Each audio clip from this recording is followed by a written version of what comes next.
امیر ثقفی هستم، متخصص هومیوپاتی سگالی.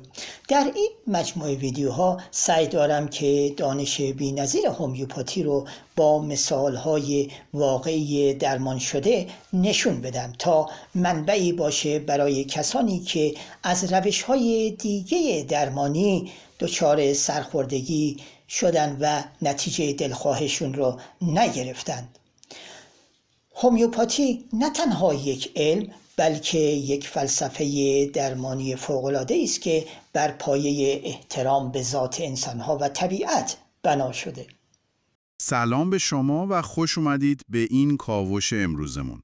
امروز میخوایم یه مورد خیلی جالب از منابعی که داشتیم رو با هم بررسی کنیم.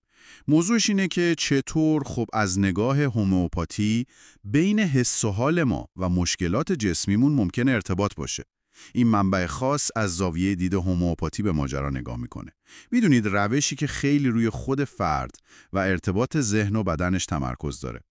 هدفمون اینه که ببینیم این داستان چی بهمون یاد میده درباره این نگاه. خب آماده این؟ بزنیم بریم تو دل ماجرا. قصه مال یه دختر خانم 19 ساله است، مشکل سنگ کیسه صفرا داشته. یعنی چند تا سنگ حدوداً 10 میلیمتری. رفته پیش پزشک برای همین. اما قضیه وقتی جالبتر میشه که میریم سراغ شرح حالش. معلوم میشه یه داستان خانوادگی اون پشت بوده. مثل اینکه برادرش یه حرفای خوبی بهش نزده بوده، سرزنشش کرده بوده.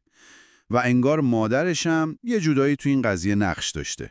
دقیقاً. و نکته خیلی مهم میدونید واکنش خود این دختره.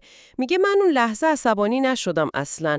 بیشتر حس کردم ناراحتم، غمگینم. عجب، چرا عصبانی نشده؟ دعوا و بحث راه بیفته.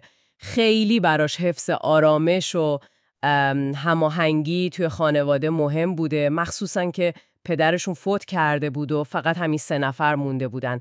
یعنی یه تمایل خیلی قوی داشته که از درگیری دوری کنه، صلح رو نگه داره، حتی اگه لازم باشه احساسات خودش و ناراحتیشو بروز نده.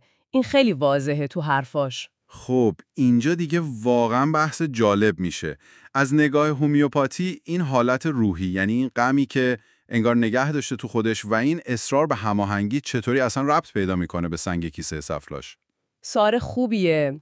ببینید اصل کلیدی اینجا اینه که تو نگاه هومیوپاتی احساساتی که سرکوب میشن میتونن یه جورایی خودشون رو تو بدن نشون بدن به شکل فیزیکی. چیزی که تو این مورد خاص خیلی جالبه اینه که هومیوپاتی فقط به این نگاه نمیکنه که چه حسی وجود داره، مثلا فقط غم، بلکه به اون الگوی خاص رفتاری و احساسی بیمار خیلی دقت میکنه. اینجا اون تمایل شدید به دوری از دعوا، به هر قیمتی شده هارمونی رو حفظ کردن، این خودش یه نکته کلیدیه. آها، پس یعنی اون ترس از درگیری، اون تلاش برای حفظ صلح به هر قیمتی خودش میشه یه جور علامت مهم تو این دیدگاه؟ دقیقاً، کاملاً. درک کردن همین الگوی خاص احساسی و اینکه چرا این فرد اینجوری واکنش نشون میده، مثلا اینجا دلیلش حفظ خانواده بعد از فوت پدر بوده، برای انتخاب یه داروی هومیوپاتی مناسب خیلی حادیه. دارویی که هم به اون علامت فیزیکی یعنی سنگ کیسه صفرا توجه کنه، هم به اون ریشه احساسی که پشتشه. برای همینه که توی هومیوپاتی مشاهده دقیق رفتار بیمار، گوش دادن به حرفاش خیلی مهمه. خیلی جالب این تحلیل. حالا اگه بخوایم یه نتیجه کلی بگیریم، پیام اصلی این داستان برای شمایی که دارید گوش میدید چیه؟ این نگاه چی میخواد بهمون بگه؟ بله، نکته اصلی اینه. این دیدگاه در واقع ما رو تشویق میکنه که به پیام‌های بدنمون گوش بدیم. حواسمون به احساساتمون باشه، مخصوصاً اونایی که شاید یه جورایی داریم نادیده‌شون میگیریم یا سرکوبشون میکنیم. این میتونه بخشی از روند درک سلامتی و بهتر شدن باشه.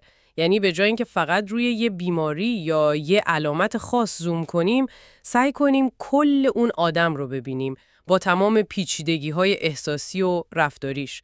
اون الگوه مهمه. این نگاهی بود به یه داستان آموزنده از منبعی که داشتیم درباره ارتباط ذهن و بدن از دیدگاه هومیوپاتی. و این یه سوال جالب رو هم به وجود میاره برای فکر کردن.